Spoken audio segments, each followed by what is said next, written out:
I'm Richard Clarke. I record these talks every day as a way to deepen my inquiry. Listen each day and deepen your own practice.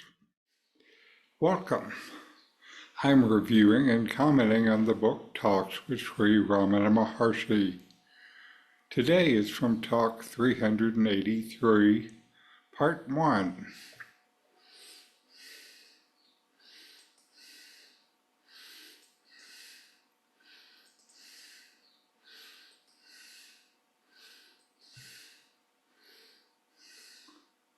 Swami Loksananda, a sannyasi, asked Sri Bhagavan, is there prarabdha for a jivan mukta?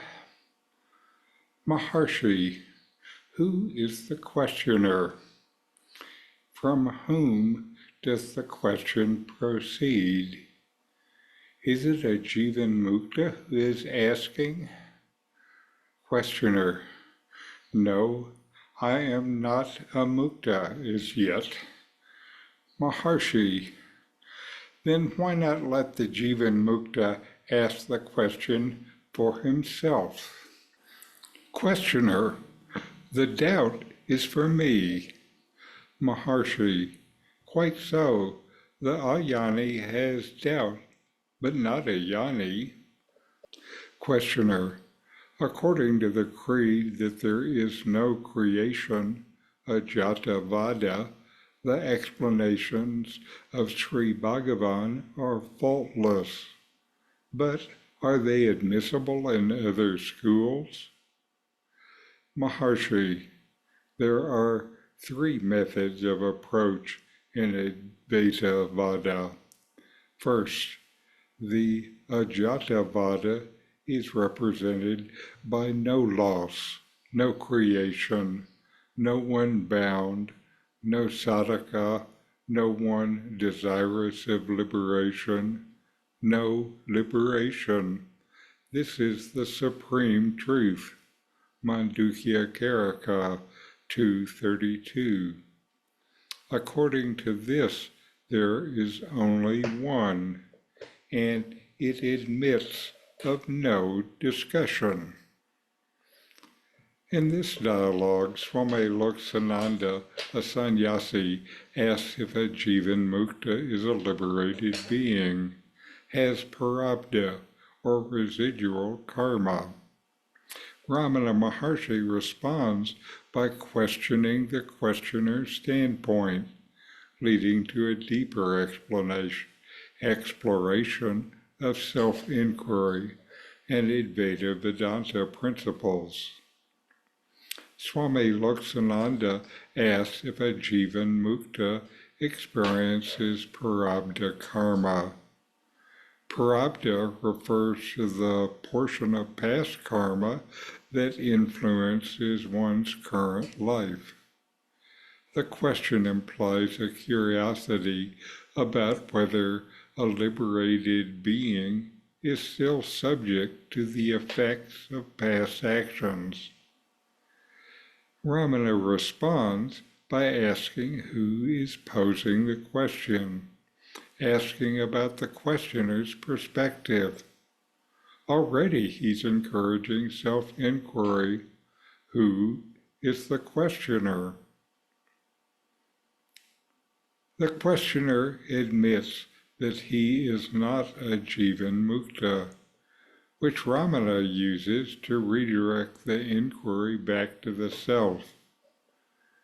Ramana essentially says that an ayani, an ignorant person, has doubts, whereas a yani, a realized person, does not. This indicates that the doubt arises from the questioner's own ignorance and not from the state of liberation. The questioner then mentions Ajatavada, a doctrine within Advaita Vedanta that posits no creation, no bondage, no seeker, and no liberation. It's the ultimate truth and what Ramana taught. It implies that everything is an illusion and only the self exists.